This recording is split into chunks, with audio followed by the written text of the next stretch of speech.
I've had numerous conversations with elected officials in your area, whether it be the Speaker, Carl Hastie, or Councilmember King, and one of the things that comes up time and time again in that particular part of the Bronx, and I know that you're concerned with it, I mentioned at the top of the show, is the relationship between young men of color and the NYPD. My sense, and you know, it's just from the people I talk to, and maybe I'm wrong, is that relationships have improved, maybe not perfect, but improved over the last couple of years. Do you sense that, or am I completely off base? Just tell me where we're at. I believe so. I believe you that think we are a little better than we were? Absolutely. I believe that as, again, I'm 34 years old, and when I was growing up, there was very little interaction that I had with police officers. I was never in trouble, but I just didn't see the police officers walking the beat. Now we have the NCOs, the neighborhood officers that are coming back out to walk the beats. We have a good inspector in the 47th Precinct, Inspector Stevenson, who is really leading the charge and doing positive things in the community with young folks, book bag drives, and just engaging the community as well. And also, I had a program called Caps Lock, you know, with Butler Memorial United Methodist Church, communities and police, communities and the police coming together to have a better day. At the end of the day, we need to make sure that the police know the communities in which they police, but that the residents understand that the police have a difficult job. It's, to use a sports analogy, we can't expect the police to go 10 for 10 from the field and 10 for 10 from the line every day. Police officers are going to have a bad day. When they do something wrong, they need to be held accountable. But at the end of the day, we need to make sure that we as residents are assisting police officers however we can. A horrible story, of course, about the shooting of a police officer in Minnesota's Familia just a couple of days ago.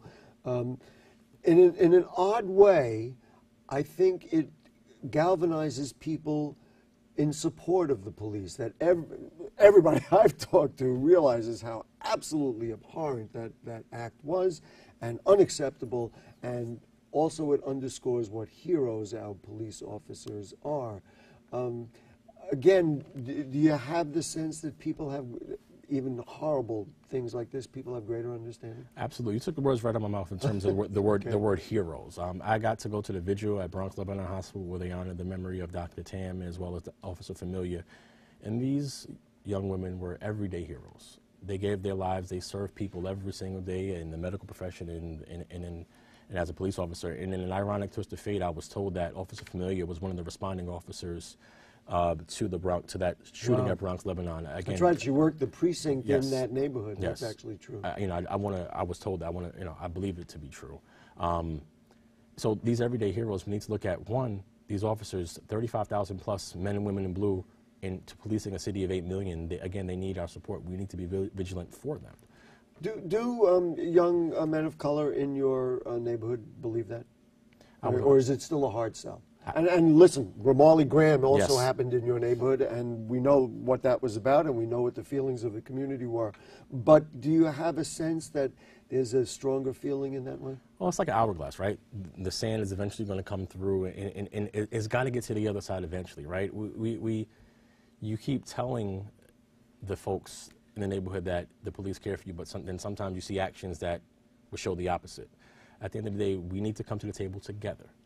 United we stand, divided we certainly will fall, and we have shown to fall when we are divided. Young men of color, I don't believe that they necessarily believe it so much right now because of the climate, and when you have Philando Castile being killed in Minnesota by an officer, and that officer being acquitted, and Alton Sterling, I think in South Carolina, no matter how well they do, and these officers, men and women, do their jobs extremely well, what happens is when one of us are killed and there is no accountability. That is the problem for many of the young men of color, I believe, in my neighborhood, and they can't get past that barrier. And so among the ways, just to summarize this part of it, and among the ways that you see to be able to do that is literally just greater contact and greater communication. You talked about book bag drives and all those kinds of things. Absolutely, because at the end of the day, right, when you're like 5 years old and 6 years old, you go to a first grade class, you ask that class, 75% of the class is going to say they want to be a police officer. from that 5 Or to they 6 want to years, drive a big truck. or they want to make or they want to go to the NBA and play for the Knicks. Or the WNBA. Or the let's be WNBA, fair, absolutely. for sure. I have 2 daughters, Gary. But relate. you know, we need to find out, how do we bridge that gap between that time when that bright-eyed 5-year-old says, I want to be a police officer, to that 16-year-old in that same position, not necessarily trusting the police. We need to bridge that gap. We can only do that together.